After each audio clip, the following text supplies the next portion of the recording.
காட்டுகின்றோம். மார்க்கத்தில் புதிதாக உருவாக்கப்பட்டவைகள் ஒவ்வொன்றும் நூதன செயல்கள், விதாத்துக்கள், அவைகள் நரகின்பால் எடுத்துச் செல்லும் என்ற நபிகளாருடைய போதனையோடு கண்ணியத்துக்குரிய இஸ்லாமிய சகோதரர்களே, அல்லாஹு தாலா எவைகளை எடுத்து நடக்குமாறு எமக்கு ஏவி இருக்கின்றானோ அவைகளை முடியுமான வரைக்கும் எடுத்து நடக்கக்கூடிய, எவைகளை விட்டும் விலகி வாழுமாறு என்னை விலக்கி இருக்கின்றானோ அவைகளை விட்டும் முற்றுமுழுதாக விலகி வாழக்கூடிய அந்த நிலையற்றத்தை எனக்கும் உங்களுக்கும் வசியத்து செய்தவனாக அல்லாஹ்விடத்தில் வேண்டியவனாக. கண்ணியத்துக்குரிய இஸ்லாமிய சகோதரர்களே, நாம் இந்த உலகத்தில் வாழ்கிற வாழ்க்கை என்பது மறுமைக்காக, மறு உலகில் நிம்மதியாக இருக்க வேண்டும் என்பதற்காக பல தியாகங்களை செய்து எப்படியாவது நரகத்திலே இருந்து பாதுகாப்பு பெற்று சுவனம் செல்ல வேண்டும் என்ற ஈமானிய எதிர்பார்ப்போடு நாம் வாழ்ந்து கொண்டிருக்கிறோம். அல்லாஹ் சுப்ஹானஹு வ தஆலா ஒரு மனிதன் இந்த உலகத்தில் பிறந்ததிலே இருந்து அவன் இறக்குகின்ற வரைக்கும் தேவையான எல்லா வழிகாட்டல்களையும் எமக்கு வழங்கி இருக்கிறார். அதைத்தான் ஆதம் அலைஹிஸ்ஸலாத்து வஸ்ஸலாம் அவர்களை இந்த உலகுக்கு அனுப்புகிற பொழுது, என்னிடத்திலே இருந்து நேர்வழி வரும், அதை பின்பற்றும் காலமெல்லாம் நீங்கள் வெற்றி அடைவீர்கள் என்று அல்லாஹ் தஆலா சொல்லி அனுப்பியிருக்கிறார். எனவே அல்லாஹுடைய வழிகாட்டுதல், அல்லாஹுடைய தூதர் ஸல்லல்லாஹு அலைஹி வஸல்லம் அவர்களுடைய போதனை வழிகாட்டுதல், இந்த இரண்டையும் சரியாக நாம் கடைபிடிக்கிற பொழுது நாளை மறுமையில் அந்த சுவனத்தை அடைந்து கொள்ளலாம், நரகத்திலே இருந்து நாம் எம்மை பாதுகாத்துக் கொள்ளலாம்.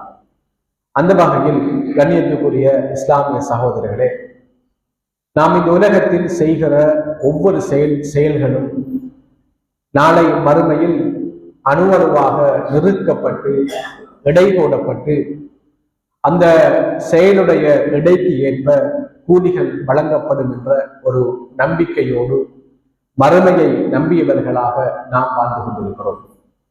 ஆனால் ஒரு மனிதனுடைய வாழ்க்கை என்பது இந்த நம்பிக்கையுடைய வெளிப்பாடு எப்போது அவனுடைய செயல்களில், வார்த்தைகளில் வருகிறதோ அப்பொழுதுதான் அவனுடைய மறுமையுடைய வாழ்க்கை நிம்மதியாக இருக்கும்.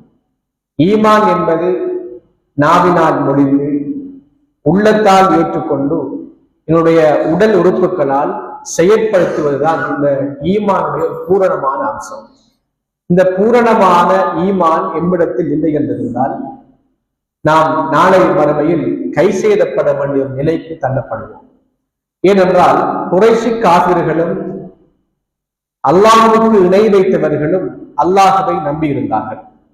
அல்லாஹ் ஒருவன் இருக்கிறான் என்பதை நம்பிக்கொண்டுதான் அவர்கள் அந்த அல்லாஹ்விடத்தில் நேரடியாக நம்மளால் நெருங்க முடியாது என்பதற்காக இடையில் சில தரகர்களை, சிலைகளை, அவர்கள் அந்த பெரியவர்களை, கண்ணியமானவர்களை ஏற்படுத்தி கொண்டார்கள். இதைத்தான் அல்லாஹ் சுப்ஹானஹு வ தஆலா அதிகமானவர்கள் ஈமான் கொண்டிருக்கிறார்கள், இல்லாஹும் முஷ்ரிகூன், அவர்கள் இணை வைத்தவர்களாகவே ஈமான் கொண்டிருக்கிறார்கள் என்று சொல்கிறார். எனவே இந்த ஈமான் என்பது முழுமை அடைய வேண்டுமாக இருந்தால், இந்த இணை வைப்பு கலக்காமல், ஈமானில் குறைபாடு இல்லாமல் என்னுடைய ஈமான் பூரணமாக ஆக வேண்டுமாக இருந்தால் நாம் அதை உள்ளத்தால் முதலாவது ஏற்க வேண்டும், நாவினால் மொழிய வேண்டும், என்னுடைய செயற்பாடுகளால் செயற்படுத்த வேண்டும். இந்த மூன்றும் தான் ஈமானுடைய முழுமையான வடிவம் என்பதை நாம் நபிகளாருடைய போதனைகளின் மூலம் அறிந்து கொள்கிறோம். எனவேதான் கண்ணியத்துக்குரிய சகோதரர்களே, என்னுடைய ஈமான் எந்த அளவுக்கு முழுமை அடைந்திருக்கிறது என்பதை நாம் சிந்திக்க கடமைப்பட்டிருக்கிறோம். ஏனென்றால் அல்லாஹ் சுப்ஹானஹு வ தஆலா அல் குர்ஆனில் மறுமை நாளை பற்றி சொல்லுகிற பொழுது, எவர்கள் அல்லாஹ்விடத்தில் எழுப்பாட்டப்பட்டு அல்லாஹ்வை சந்திக்க வேண்டும் என்று விரும்புகின்றார்களோ என்ற சில வாசகங்களை, அல்லாஹ்வை சந்தித்தல், அல்லாஹ்வுக்கு முன்னிலைப்படுத்துதல் போன்ற சில வாசகங்களை பயன்படுத்துகிறார். இப்ப நாம் ஒவ்வொருவரும் அல்லாஹ்வுக்கு முன்னால் நிப்பாட்டப்பட போகிறோம். அல்லாஹ் என்னிடத்திலே கேள்வி கேட்க போகிறான். நாம் இந்த உலகத்தில் சரியாக வாழ்ந்தால் மாத்திரம்தான் அந்த அல்லாஹுடைய சன்னிதானத்தில் எங்களால் சரியாக தலை நிமிர்ந்து நிற்க முடியும் என்பதையும் அல் குர்ஆன் எங்களுக்கு சொல்கிறது. கண்ணியத்துக்குரிய சகோதரர்களே, சூரத்துல் பக்கராவினுடைய 48வது வசனத்தில் அல்லாஹ் சொல்லுகிறான், வத்தகு யௌமன் லா தஜ்ஸி நஃப்ஸுன் அன் நஃப்ஸி ஷைஆ. ஒரு நாளை நீங்கள் பயந்து கொள்ளுங்கள். அந்த நாள் எப்படி என்றால், யாரும் யாருக்காகவும் பகரமாக முடியாது. வலா யக்பலு மின்ஹா ஷஃபாஆ. யாருடைய பரிந்துரையும் அல்லாஹ்வுடைய அனுமதியின்றி ஏற்றுக்கொள்ளப்படாது. வலா யுஹது மின்ஹா அத்ல். ஒரு ஆளுக்கு ஒரு ஆள் பகரமாக முடியாது. வலாஹும் யுன்ஸரூன். அந்த நாளில் அவர்கள் உதவி செய்யப்பட மாட்டார்கள். இந்த நாளை பயந்து கொள்ளுங்கள் என்று அல்லாஹு தஆலா இந்த வசனத்திலே சொல்லி காட்டுகிறார். அந்த மறுமையுடைய நாள் எப்படி என்றால், இந்த உலகத்தில் ஒருவருக்கொருவர் நாம் உதவி செய்ய வேண்டும். அது அல்லாஹ்விடத்தில் நன்மைக்குரிய காரியம். ஒரு ஆளை துணை நின்று அவரை நாம் காப்பாற்ற வேண்டும். இது ஒரு நன்மையான காரியம் என்று அறிமுகப்படுத்துகிற மார்க்கம் நாளைக்கு மறுமையில வந்துவிட்டால் யாரும் யாருக்கும் துணை நிற்க முடியாது. அல்லாஹ்வுடைய அனுமதி இல்லாமல் யாரும் யாருக்கும் உதவி செய்ய முடியாது, பரிந்துரை பேச முடியாது. அப்படி ஒரு நாளை நீங்கள் பயப்பட்டுக் கொள்ளுங்கள் என்று அல்லாஹ் சுப்ஹானஹு வ தஆலா இந்த வசனத்திலே சொல்லி காட்டுகிறார். எனவேதான் நாம் ஒவ்வொருவரும் நாளை மறுமையில் தன்னந்தனியாக அல்லாஹ்விடத்தில் நிற்க போகிறோம்.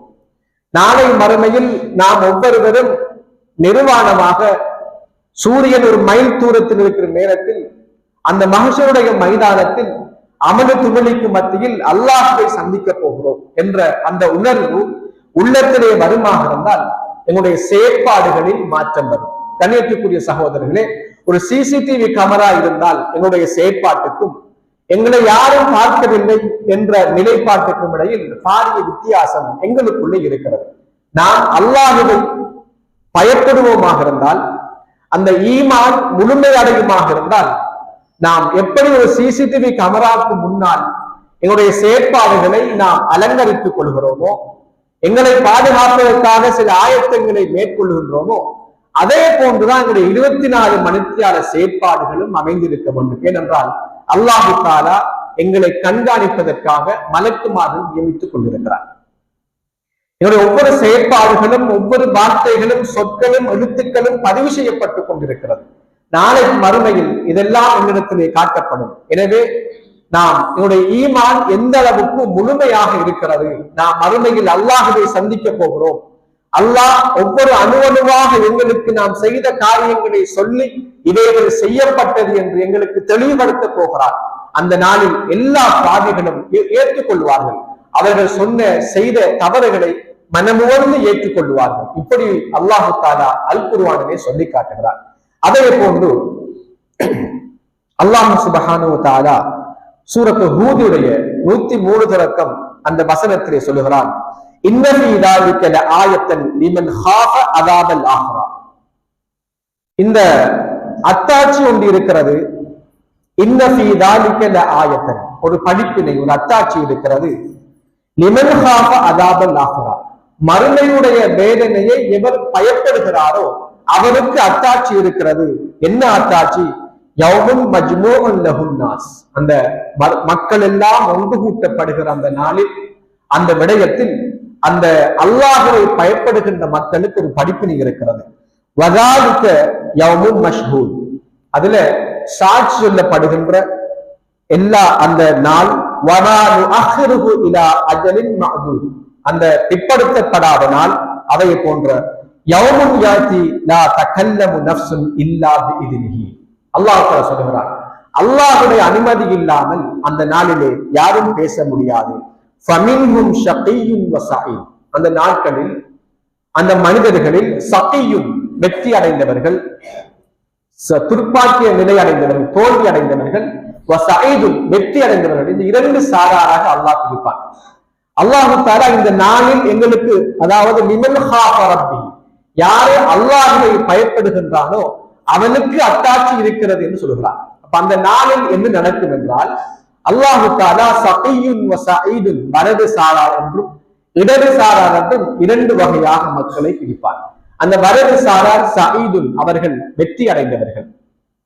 அதே போல இடது சாரார் தோல்வி அடைந்தவர்கள்.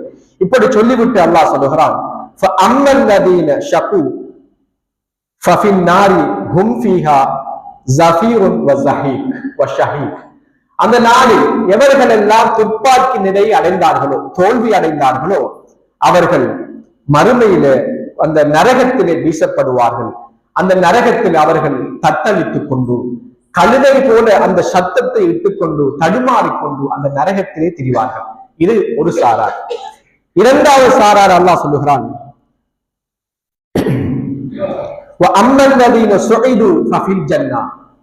அந்த நல்லவர்கள் வலது சாரார், அவர்கள் நரகத்திலே இருப்பார்கள்.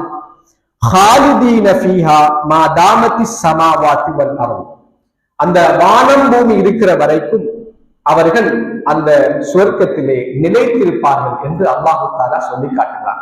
இதில் லிமன் ஹாஃப ரப்பிஹி, யார் அல்லாஹ்வை பயப்படுகிறாரோ அவருக்கு படிப்பினை இருக்கிறது என்று சொல்கிறான். கண்ணியத்துக்குரிய சகோதரர்களே, இந்த படிப்பினை, இந்த பயம், இந்த அத்தாட்சி யாருக்கு வரும் என்றால், நாம் நாளைக்கு மறுமையில் இந்த இப்படி ஒரு நிலையை சந்திக்க வேண்டி வரும் என்ற பயம் இருந்தால் மாத்திரம்தான் இந்த மறுமை என்கிற சிந்தனை எங்களுடைய செயல்களின் தாக்கத்தை செலுத்தும், எங்களுடைய செயற்பாடுகளில் மாற்றத்தை கொண்டு வரும்.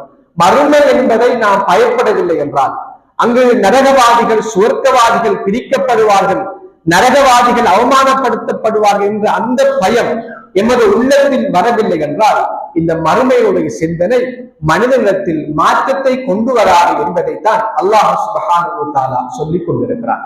எனவே இந்த மறுமையுடைய பயம் உள்ளத்தில் வர வேண்டுமாக இருந்தால் நம்முடைய ஈமான் பூரணமாக இருக்க வேண்டும்.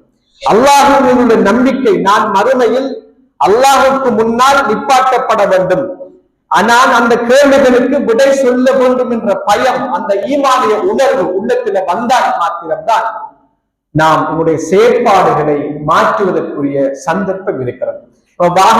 வாகனத்தில் பாதைக்கு செல்கிறோம், அந்த வாகன ஒழுங்குகளை, சாரதியுடைய ஒழுங்குகளை மீறுகிற பொழுது நாம் தண்டிக்கப்படுவோம், எங்களுக்கு எதிராக சட்ட நடவடிக்கை எடுக்கப்படும் என்ற உணர்வு இருந்தால் மாத்திரம்தான் நம்ம அந்த சாரதியுடைய ஒழுங்குகளை பேணி நம்ம பாதையால் செல்லுகின்ற உணர்வு நம்மிடத்துல வரும்.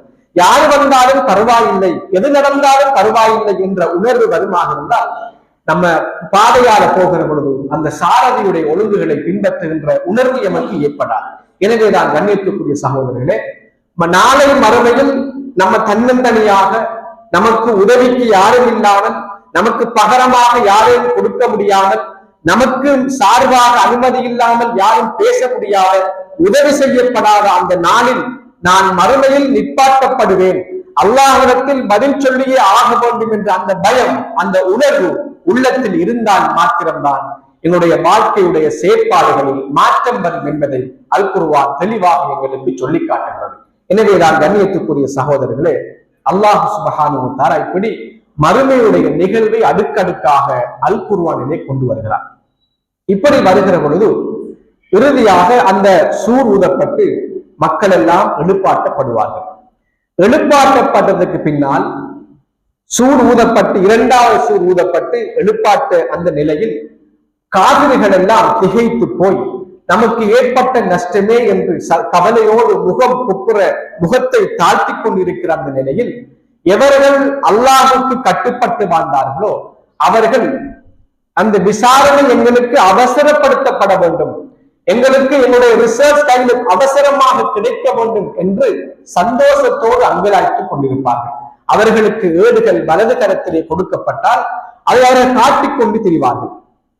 நமக்கு ஒரு ரிசர்ச் வந்துவிட்டால் எப்படி சமூக வலைத்தளங்களில் பகிர்ந்து அதனுடைய மக்களுடைய அபிப்பிராய நல்ல வாழ்த்துக்களையும் பெறுகின்ற அந்த மனோநிலை உலகத்தில் இருக்கிறது போல நாளை மறுமையில் எங்களுடைய வடக்கரத்தில் அந்த ஏடு கிடைத்து விட்டால் அதை ஒவ்வொன்றாக நாம் தூக்கி கொண்டு திரிந்து அந்த மக்கள் மத்தியிலே ஒரு காட்டி மகிழ்கின்ற ஒரு நிலைமை ஏற்படும் என்பதை அல்லாஹு தஆலா சொல்லி காட்டுகிறார். கண்ணியத்துக்குரிய சகோதரர்களே, இந்த உலகத்தில் ஒரு சிறிய வெற்றி அடைந்து விட்டால், உலகத்தில் ஒரு படி முன்னேறிவிட்டால் நாம் நம்மளை மக்கள் புகழ வேண்டும் என்பதற்காக எவ்வளவு நாங்கள் தியாகம், எவ்வளவு ஏற்பாடுகளை செய்கிறோம், மற்றவர்கள் நம் மீது நல்ல ஒரு மதிப்பு பெற வேண்டும் என்பதற்காக எவ்வளவு சிரமங்களை நாங்கள் எதிர்கொள்கிறோம். ஆனால் நாளைக்கு மறுமையில் அல்லாஹ் என்னை புகழ வேண்டும் என்பதற்காக அந்த மஹ்ஷருடைய மைதானத்தில் நாம் வலதுகரத்தில் ஏதோடு தெரிய வேண்டும், என்னை பற்றி மக்கள் சந்தோஷப்பட வேண்டும் என்ற அந்த உணர்வு உள்ளத்திலே வருகிற பொழுது மாத்திரம்தான் என்னுடைய செயற்பாடுகளில் மாற்றம் வரும். கண்ணியத்துக்குரிய சகோதரர்களே, நாம் மறுமையை ஈமான் கொண்டிருக்கிறோம். யாருக்கும் அதில் சந்தேகம் கிடையாது. நாம் மறுமையில் எழுப்பப்பட்டு விசாரணை செய்யப்பட்டு நாங்கள் கேள்வி கணக்கு கேட்கப்பட்டு இப்படி சுவர்க்கம் நரகம் என்கிற எல்லாவற்றையும் நாம் ஈமான் கொண்டிருக்கிறோம். ஆனால் எங்களுடைய வார்த்தையில், என்னுடைய செயற்பாடுகளில், என்னுடைய வியாபார கொடுக்கல் வாங்கலில், என்னுடைய குடும்ப வாழ்க்கையில் எந்த அளவுக்கு என்னுடைய தாற்பரிய மாற்றம் பிரதிபலிப்பு இருக்கிறது என்பதைத்தான் நாங்கள் ஒரு சுய பரிசீலனை செய்ய கடமைப்பட்டிருக்கிறோம். அந்த சஹாபாக்களுடைய வரலாறு நமக்கு தெரியும். 10 வசனங்களை கற்றுக்கொண்டால் அந்த வசனத்தை முழுமையாக நடைமுறைப்படுத்தாமல் அடுத்த கட்டத்துக்கு போக மாட்டார்கள். அது அவருடைய உள்ளத்தில் பெரும் தாக்கத்தை ஏற்படுத்தியது, அவருடைய செயற்பாட்டில் பெரும் தாக்கத்தை ஏற்படுத்தியது. கொஞ்சம் ஈமான் குறையும் பொழுது நாங்கள் முனாஃபிக்காகி விட்டோம் என்று சில சஹாபாக்கள் தன்னையே நொந்து கொண்டிருக்கிறார்கள். அப்படியான அந்த பலமான ஈமான் உள்ளத்திலே வருகிற பொழுது மாத்திரம்தான் இந்த மறுமையுடைய நம்பிக்கையும் இந்த மறுமையுடைய நிகழ்வுகளுடைய அந்த விடயங்களும் என்னுடைய செயற்பாடுகளில் மாற்றத்தை ஏற்படுத்தும் என்பதைத்தான் குர்ஆனிய வசனங்கள் நிறைவாக சொல்லிக் கொண்டிருக்கிறது. எனவே எங்களுடைய உள்ளம் பயப்படுகிற பொழுதுதான் இதில் அத்தாட்சி பெறக்கூடியவர்களாக மனிதர்கள் மாறுவார்கள். உள்ளம் பயப்படவில்லை என்றால் அதில் படிப்பினை பெற முடியாது என்பதைத்தான் அல்லாஹ் சுப்ஹானஹு வ தஆலா சொல்லிக் கொண்டிருக்கிறார். எனவே நாங்கள் என்னுடைய கொடுக்கல் வாங்கல், என்னுடைய குடும்ப வாழ்க்கை, என்னுடைய இன்னொரு செயற்பாடுகளில் ஒரு சுய பரிசீலனை செய்ய வேண்டும். நான் அல்லாஹுக்கு முன்னால் நிற்பதற்கு தகுதியாக இருக்கிறேனா? என்னுடைய வியாபாரம், என்னுடைய குடும்ப வாழ்வு அல்லாஹுக்கு முன்னால் கேட்கப்படுகிற கேள்விக்கு விடை சொல்வதற்கு தயாராக இருக்கிற நிலையிலே இருக்கிறதா? நமக்கு எல்லோருக்கும் தெரிந்த ஒரு ஹதீஸ் தான், அல்லாஹ் தஆலா அவனை முன்னணியிலே நிப்பாட்டி 4 விசாரணை செய்வார், 4 கேள்விகளை கேட்பார். உண்ட ஆயுளை எப்படி கழித்தாய்? இந்த கேள்விக்கு பதில் சொல்லாமல் அந்த இடத்தை விட்டு நாம் நகர முடியாது. உன்னுடைய வாலிபத்தை எப்படி கழித்தாய்? அந்த இடத்தை விட்டு நகர முடியாது விடை சொல்லாமல். எப்படி சம்பாதித்து எப்படி செலவு செய்தாய்? எதை கற்றுக்கொண்டு எதை அமுல்படுத்தினாய்? எதை நடைமுறைப்படுத்தினாய்? இப்படி 4 கேள்விகள் கேட்கப்படும். அந்த கேள்விகளுக்கு ஒரு அடியார் சரியாக விடை சொல்லவில்லை என்றால் அந்த இடத்தை விட்டு நகர முடியாது என்று நபிகள் நாயகம் சொன்னார்கள். கண்ணியத்துக்குரிய சகோதரர்களே, இந்த நிலையில் நாம் ஒவ்வொருவரும் ஒவ்வொரு நாளும் தங்களை நிறுத்தி பார்க்க வேண்டும். அதனால் தான் ஒரு முறை நபி ஸல்லல்லாஹு அலைஹி வஸல்லம் அவர்கள் சுவர்க்கவாசியை நீங்க பார்க்க வேண்டுமாக இருந்தால் இந்த வருகின்ற மனிதரை பாருங்கள் என்று சொன்னார்கள். ஒரு மனிதர் வந்தார், சபையிலே அமர்ந்து கொண்டார். இப்படி 3 நாள் சொன்னார். 3 நாளும் அதே மனிதர் வந்தார். சஹாபாக்களுக்கு ஆச்சரியமாக இருந்தது, இவர் என்ன காரணத்தினால் இப்படி ஒரு நிலைக்கு வந்திருக்கிறார். அப்ப ஒரு சஹாபி அவரது வீட்டுக்கு போய் விருந்தாளியாக தங்கி பார்க்கிறார். 3 நாட்கள் கழிகிறது. இவரை விட விசேடமாக எந்த அமலும் அவர் செய்யவில்லை. இறுதியாக கேட்கிறார், நீங்கள் இப்படி உங்களை பற்றி நபிகள் நாயகம் சொன்னார்கள், நீங்க செய்த விசேஷமான அமல் என்ன? அவர் சொல்லுகிறார், எந்த பிரச்சனையும் உள்ளத்திலே இருக்காது. அந்தந்து வருகிற பிரச்சனைகள், குழப்பங்கள் எல்லாவற்றையும் அந்த நாளிலே அவர் தீர்த்துக் கொள்வார். எந்த குறையோடும் கவலையோடும் பிரச்சனைகளோடும் இரவிலே அவர் தரித்தது கிடையாது என்கிற ஒரு ஒழுக்கத்தை, ஒரு சுய பரிசீலனை செய்கின்ற ஒழுக்கத்தை அந்த சஹாபி சொல்கிறார். உள்ளத்தில் மற்றவர்களை பற்றிய தப்பெண்ணமோ தான் இன்னொருவருக்கு செய்த அநியாயமோ எதுவுமே இல்லாமல் தங்களுடைய நாட்களை கடத்துகின்ற இந்த ஒழுக்கம் தான் அவரை சுவர்க்கவாசி என்று நபிகள் நாயகம் ஸல்லல்லாஹு அலைஹி வஸல்லம் அவர்கள் அடையாளப்படுத்தினார்கள். கண்ணியத்துக்குரிய சகோதரர்களே, தூக்கம் என்பது சிறிய ஒரு மவுத். தூங்க பொழுது அல்லாஹ் தஆலா நம்ம தூங்கி எழும்பி ஓதுற துஆ, அல்ஹம்துலில்லாஹில்லதி அஹ்யானா பஅதமா அமாதனா வ இலைஹி நுஷூர். யா அல்லாஹ், உனக்கே எல்லா புகழும். எதற்காக எல்லா புகழும்? அஹ்யானா பஅதமா அமாதனா, நான் மௌத்தா போனதுக்கு பிறகு நீ என்னை எழுப்பி இருக்கிறாய், அதுக்கு உனக்கு எல்லா புகழும். வ இலைஹி நுஷூர், நான் உன்னிடத்திலே தான் மீண்டு வரப்போகிறேன். அப்ப கண்ணியத்துக்குரிய சகோதரர்களே, நம்ம ஒவ்வொரு நாளும் மௌத்தாகிற நிலையை அடைந்து கொண்டிருக்கிறோம். அந்த மௌத்தா போகிற பொழுது அந்த சஹாபி எந்த குறையும் இல்லாமல், யாருக்கு அநியாயம் இல்லாமல், யாருக்கும் கொடுக்கல் வாங்கல் எந்த பிரச்சனையும் இல்லாமல் மௌத்தா போகிற ஆயத்தத்திலே தான் அந்த தூக்கத்துக்கு போகிறார். மௌத்தா போனாலும் அவருக்கு பிரச்சனை இல்லை, ஏனென்றால் அவர் அன்றைய பிரச்சனைகளை அன்றே முடித்துக் கொள்வார். நம்முடைய வாழ்க்கையை ஒரு சுய பரிசீலனை செய்து பாருங்கள். நம்ம இன்றைக்கு நம்ம எல்லாருக்கும் மௌத்தாகிறது விருப்பம், ஆனால் கொஞ்ச நாள் தந்த நல்லம் என்ற நிலையில் நாம் ஒவ்வொருவரும் வாழ்ந்து கொண்டிருக்கிறோம். நமக்கு நிறைய சோலைகள் இருக்கிறது, நிறைய பிரச்சனை இருக்கிறது. மௌத்தாக விருப்பம், ஆனால் கொஞ்ச நாட்கள் அவகாசம் தேவைப்படுகிற உணர்வோடு தான் நானும் நீங்களும் அதிகமானவர்கள் வாழ்ந்து கொண்டிருக்கிறோம். இதைத்தான் அந்த சஹாபாக்கள் உள்ளத்திலே மாற்றினார்கள். எந்த நிலையிலும் மரணிப்பதற்கு தயாராக இருந்தாங்க. ஏனென்றால் எந்த நிலையில் மரணித்தாலும் நாளைக்கு மறுமையில அல்லாஹ்வுக்கு முன்னால நின்று அந்த விடையளிப்பதற்குரிய ஆயத்தத்தோடு அந்த சஹாபாக்கள் இருந்தார்கள். கண்ணியத்துக்குரிய சகோதரர்களே, இதைத்தான் அந்த மறுமையுடைய நம்பிக்கை, நம்ம அல்லாஹ்வுக்கு முன்னால் நிற்பதற்கு எந்நிலையிலும் தயாராக இருக்கிற அந்த உணர்வு எப்போது வருகிறதோ அப்பொழுது மாத்திரம்தான் என்னுடைய வாழ்க்கையில் நாங்கள் மாற்றத்தை காணலாம். இல்லை என்றிருந்தால் வெறும் அறிவோடு மறுமை, சொர்க்கம், நரகம், மஹ்ஷர் மைதானம் என்ற வெறும் அறிவோடு நாம் மாத்திரமாக இருந்தால், எதை அறிந்து எதை நீ அமல்படுத்தினாய், செயல்படுத்தினாய் என்ற அந்த இரண்டாவது வினாவுக்கு எங்களால் விடையளிக்க முடியாமல் போகும். அந்த செயல்படுத்துவது எப்படி என்றால், அந்த அறிவு ஈமானிய அறிவாக, அல்லாஹ்வுடைய பயத்துள்ளோடு உள்ள அறிவாக இருந்தால் மாத்திரம்தான் உங்களுடைய வாழ்க்கையில் அதை செயற்பாடாக பிரதிபலிக்கும். எனவே கண்ணியத்துக்குரிய சகோதரர்களே, நம்ம ஒவ்வொருவரும் நாளைக்கு மறுமையில அல்லாஹ்வுக்கு முன்னால் நிற்க போகிறோம். இந்த நிலையில் நான் மரணித்தால் அந்த நின்று கேட்கிற கேள்விகளுக்கு விடை சொல்வதற்கு நான் தயாராக இருக்கிறேனா என்பதை நாம் ஒவ்வொருவரும் சுயபரிசீலனை செய்து அந்த நிலைக்கு தயாராகுவதற்கு எம் அனைவருக்கும் அல்லாஹ் சுப்ஹானஹு வ தஆலா தௌஃபீக் செய்வானாக.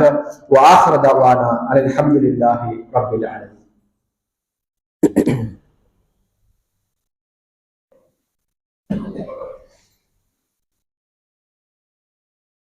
அல்ஹம்துலில்லாஹி ரப்பில் ஆலமீன்.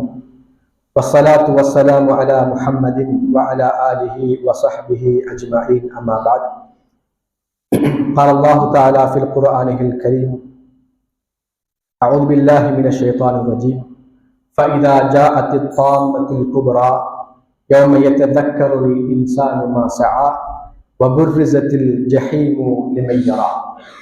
கண்ணியத்துக்குரிய இஸ்லாமிய சகோதரர்களே, நாம் எல்லோரும் இந்த உலகம் என்பது ஒரு அற்பமானது. இந்த உலகம் என்பது மறுமைக்காக நாம் தயார்படுத்துகிற ஒரு வாழ்க்கை என்பதை ஈமான் கொண்டிருக்கிறோம். அந்த ஈமான் எப்போது முழுமையடைகிறதோ, அந்த ஈமான் எப்போது கலப்பற்றதாக இருக்கிறதோ, அப்போதுதான் அந்த மறுமையை நம்புகின்ற மக்களுடைய பண்பாடுகளும் ஒழுக்கங்களும் எங்களிடத்தில் வந்து சேரும். ஏனென்றால் அல்லாஹுடைய தூதர் ஸல்லல்லாஹு அலைஹி வஸல்லம் அவர்கள் நிறைய நற்பண்புகளை சொல்லுகிற பொழுது மன் கான யுமினு பில்லாஹி வல் யௌமில் ஆகிர் என்று சொன்னார்கள். எவரொருவர் அல்லாஹுவையும் மறுமை நாளையும் நம்புகிறாரோ என்றுதான் நிறைய நற்பண்புகளை நபிகளார் சொல்லி ஆரம்பித்திருப்பதை நாங்கள் பார்க்கிறோம். எனவே ஒரு மனிதனிடத்துல அல்லாஹுடைய நம்பிக்கையும் மறுமையுடைய நம்பிக்கையும் வருமாக இருந்தால் அந்த மனிதனிடத்தில் நிறைவான மாற்றம் வரும், நிறைவான ஒழுக்கங்கள் வரும் என்று குர்ஆனும் சுன்னாவும் எங்களுக்கு சொல்லிக் கொண்டிருக்கிறது. அல்லாஹ் சுப்ஹானஹு வ தஆலா சூரத்து நாஜிஆத்துடைய இறுதி பகுதியிலே சொல்லுகிறான், ஃபஇதா ஜாஅத்தி தாம்மத்துல் குப்ரா, அந்த ஒரு பேரமளி மறுமை வந்து விட்டால் யௌம யதக்கருல் இன்சானு மா சஆ, அந்த மனிதன் அந்த மறுமை வரக்கூடதான் யோசிப்பானாம். யௌம யதக்கருல் இன்சானு மா சஆ, நம்ம என்னத்தை தேடி வைத்திருக்கிறோம், நம்ம எதையெல்லாம் முயற்சி செய்து தேடி வைத்திருக்கிறோம் என்று அந்த மறுமை வருகிற நிலையில் தான் அந்த மனிதன் யோசிப்பான். அந்த நேரத்துல அல்லாஹ் சுப்ஹானஹு வ தஆலா வபுர்ரிஸத்தில் ஜஹீம் லிமன் யரா, நரகத்தை முன்னுக்கு காட்டுவான். மறுமையுடைய நிகழ்வு ஏற்படும். அந்த நேரத்துல அன்றிருக்கிற மனிதர்கள் பாவிகள் யோசிப்பார்கள், நம்ம எதையெல்லாம் சேமித்து வைத்திருக்கிறோம், அந்த சொன்னது வந்து விட்டதே என்று அங்கலாய்த்துக் கொண்டிருக்கிற பொழுது அவருக்கு முன்னால அவர்களுக்கு முன்னால நரகம் காட்சிப்படுத்தப்படும். அதுக்கு பிறகு அல்லாஹ் சொல்லுகிறான், இந்த நரகத்தை காட்டி விட்டிருந்தான். யாரு வரம்பு மூறுகிறாரோ, யாரு அத்துமீறுகிறாரோ, அத்துமீறி வரம்பு மூறி இந்த உலகை தெரிவு செய்து கொள்கிறாரோ, இந்த மறுமைக்கு பகரமாக அந்த அழிவில்லாத அந்த ஆகிரத்துக்கு பகரமாக இந்த உலகத்தை எவர் தெரிவு செய்து கொண்டாரோ அவர்தான் அந்த ஜஹீம் என்கிற நரகத்துக்கு போகக்கூடியவர் என்று அல்லாஹ் தஆலா சொல்லி காட்டுகிறார்.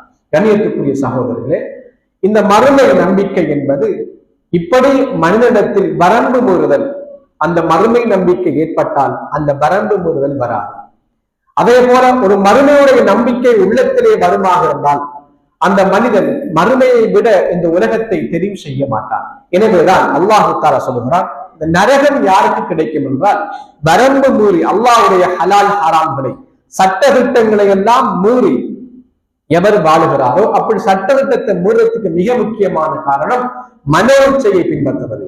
அதே போல இந்த உலகத்தில ஹுப்பு துன்யா, உலக ஆசை, உலக மோகம், இப்படி வரம்பு மீறி உலகத்தில் எவர்கள் மூழ்கி கொண்டார்களோ அவர்கள் நரகத்தை அடைந்து கொள்வார்கள் என்று சொல்லிவிட்டு சொல்கிறான்.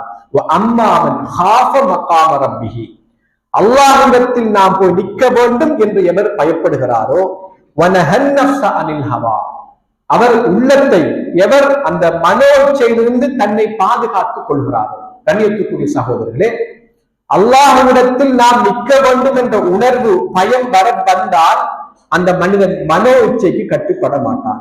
அல்லாஹ் உங்க ஹராம் என்பான், இஸ்லாம் ஹராம் என்று சொல்லும், நம்ம அது ஹலால் ஹராம் பார்க்காம நம்ம அதை செய்து கொண்டிருக்கிறோம், மனோ இச்சைக்கு கட்டுப்பட்டு கொண்டிருக்கிறோம். குடும்ப உறவுகளை அல்லாஹ் சேர்ந்து வாழும் என்று அடிக்கடி குர்ஆனில் அதிகமாக சொல்கிறான். நம்ம எது நடந்தாலும் நம்முடைய கண்ணியம் விழுந்து விடக்கூடாது என்பதற்காக என்ன நடந்தாலும் நாம் பிரிந்து வாழ்ந்து கொண்டிருக்கிறோம். இப்படி அல்லாஹுடைய வரம்புகளை மீறி உலக மோகம் கொண்டு நம்முடைய மனோச்சைக்கு எவர்கள் எல்லாம் கட்டுப்பட்டு வாழ்கிறாரோ அவருக்கு நரகம் கிடைக்கும். அதுக்கு இல்லாம மனோச்சையை கட்டுப்படுத்தி நான் மறுமையில போய் அல்லாஹ்வுக்கு முன்னால நிற்க வேண்டும் என்ற அந்த பய உணர்வோடு ஒருவர் இருந்தால் அவர் போகிற இடம் சுவர்க்கம் என்று அல்லாஹ் சொல்கிறார். இப்ப நரகவாதியுடைய பண்பு ஒன்று வரம்பு மீறுதல், இரண்டாவது உலகத்தில் மோகம் கொள்ளுதல். அதே போல சுவர்க்கவாசியுடைய பண்பு அல்லாஹ்விடத்துல முன்னாடிதான் நம்ம நிக்கணும் என்ற பயம் உள்ளத்தில் இருக்கணும். அதே போல மனோச்சையை தவிர்த்து நம்ம அல்லாஹ்வுடைய சட்டத்திட்டத்துக்குள்ள வாழணும். இப்படி வாழ்ந்தால் சுவர்க்கம் கிடைக்கும், இதுக்கு புறமாக வாழ்ந்தால் நரகம் கிடைக்கும் என்பதை அல்லாஹு தஆலா சொல்லிவிட்டு சொல்லுகிறான். எஸ் அலூனக அனிஸ்ஸாஅதி அய்யான முர்சாஹா, இப்படி எல்லாம் சொல்லும் பொழுது அந்த மக்கள் கேட்கிறாங்க, இது எப்ப நடக்கும்? இந்த மறுமை சொல்லுகிறீர்களே, இந்த மறுமை எப்போது நடக்கும் என்று அந்த மக்கள் எல்லாம் கேட்டுக் கொண்டிருக்கிறார்கள்.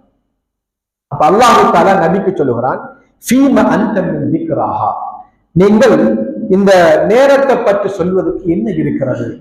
இலா ரப்பிக முன்தஹாஹா, இது அல்லாஹ்வோட உள்ள விஷயம். இந்த மறுமை நாள் எப்போது வரும் என்பது அல்லாஹ்விடத்தில் உள்ள விஷயம், அது உங்களுக்கு சொல்ல முடியாது.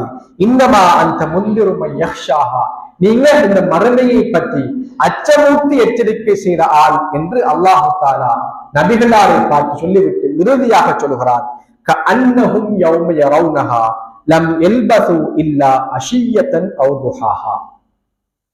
இந்த மறுமையுடைய நாள் என்பது நாம் காலையில் கொஞ்ச நேரம் கொஞ்ச பொழுது அல்லது மாலையில் கொஞ்ச நேரம் கொஞ்ச பொழுது என்று அல்லாஹ் தஆலா சொல்லி காட்டுகிறார். இப்ப மறுமையில போய் நின்று அந்த மறுமையுடைய நாட்கள் 50,000 வருடங்கள் அந்த அமளி தும்மளி கஷ்டங்களை எல்லாம் பார்த்த மனிதன் இந்த உலகத்தை அந்த நேரத்தோடு எப்படி ஒப்பிடுவான் என்றால், இது கொஞ்சம் உலகம் என்பது, உலக வாழ்வு என்பது காலையில ஒரு சொற்பளவு நேரம் அல்லது மாலையில ஒரு சொற்பளவு நேரம் தான் என்று அந்த மனிதன் எண்ணிக்கொள்வான். அதுதான் உண்மையும் என்பதை அல்லாஹ் சுப்ஹானஹு வ தஆலா சொல்லிக் கொண்டிருக்கிறார். எனவேதான் கண்ணியத்துக்குரிய சகோதரர்களே, நம்ம அந்த மறுமை நாளை ஒப்பிடுகிற பொழுது காலையில கொஞ்ச நேரம் அல்லது மாலையில கொஞ்ச நேரம் என்கிற அந்த நேரத்துக்காகத்தான் மறுமையை துறந்து உலகத்தை விரும்பி வாழ்ந்து கொண்டிருக்கிறோம்.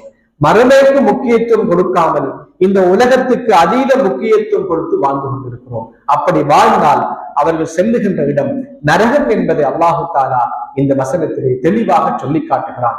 எனவேதான் நாம் ஒவ்வொருவரும் சுவர்க்கம் செல்ல வேண்டும் என்ற நம்பிக்கையோடும் ஆசையோடும் வாழ்ந்து கொண்டிருக்கிறோம். அந்த சுவர்க்கம் என்பது அல்லாஹு தஆலா இலகுவாக எங்களுக்கு தரமாட்டான். பில் மக்காரி, மனசுக்கு வெறுக்கிற விடயங்களால் சுவர்க்கம் சூழப்பட்டிருக்கிறது. அந்த மனதை கட்டுப்படுத்தி அந்த வெறுப்புகளை தாண்டி நம்ம போனால்தான் அந்த சொர்க்கத்துக்கு போகலாம் என்று நபிகள் நாயகம் சொன்னார்கள்.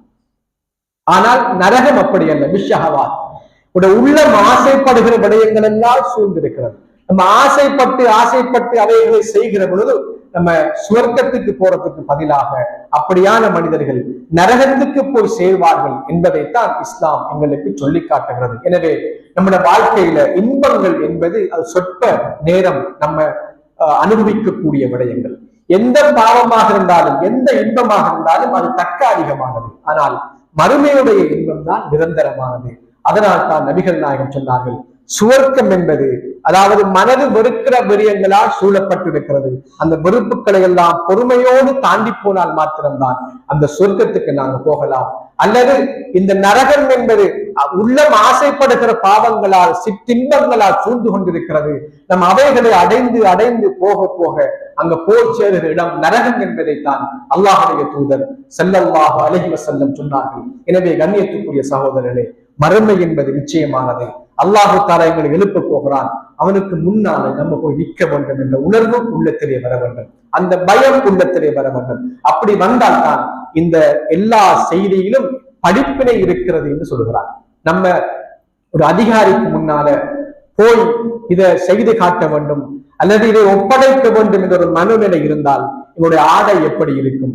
ஒரு நேர்முக பரீட்சை ஒரு இன்டர்வியூக்கு போறால் நம்முடைய உணர்வு எப்படி இருக்கும்? எத்தனை ஆயத்தங்களை செய்வோம், எத்தனை சர்டிபிகேட் கரெக்டர்களை எடுப்போம், நற்சான்றிதழ்களை பெறுவோம்.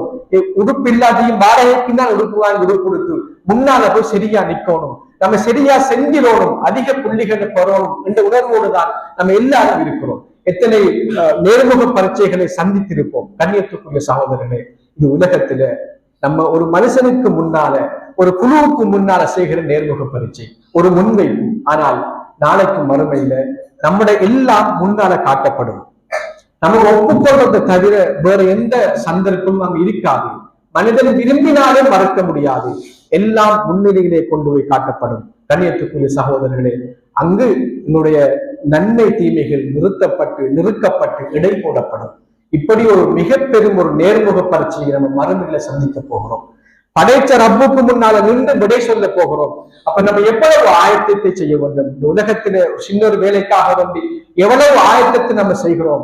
ஆனால் இதான் அந்த ஹுப்பு துன்யா, நம்ம மறுமைக்கு கொடுக்கிற முக்கியத்துவமும் நம்ம உலக காரியங்களுக்கு கொடுக்கிற முக்கியத்துவமுக்கு இடையில் உள்ள வித்தியாசம் தான். ஒரு உலகத்தில் உள்ள பரீட்சைக்கு நம்ம ரெடியாகிற முறையும் மறுமையில் அல்லாஹ்வுக்கு முன்னால உள்ள அந்த பரீட்சையை நம்ம முகமெடுக்கிறதுக்கு ரெடியாகிற நிலையும் இடையில நிறைய ஏற்றத்தாழ்வு இருந்தால், உலகத்துக்கு நம்ம கூட முக்கியத்துவம் கொடுத்தால் அந்த போற இடம் ஜஹீம் நரகம் என்று அல்லாஹ் சொல்கிறார். எனவேதான் நம்ம மறுமைக்கு முக்கியத்துவம் கொடுப்போம், உள்ளத்தை கட்டுப்படுத்துவோம், என்னுடைய கஷ்டங்களை எல்லாம் பொறுமையோடு தாண்டி சொர்க்கத்தை அடைவதற்குரிய முயற்சிகளை செய்வோம். எல்லாம் அல்லாஹ் சுப்ஹானஹு வ தஆலா நாளை மறுமையில் அவனுடைய சன்னிதானத்தில் தைரியமாக நின்று அவனுடைய வினாக்களுக்கு விடையளித்து சுவர்க்கம் செல்லக்கூடிய அந்த சந்தர்ப்பத்தை எனக்கும் உங்களுக்கும் தந்தருவானாக. வ ஆகிரு தஅவானா அல்ஹம்துலில்லாஹி ரப்பில் ஆலமீன்.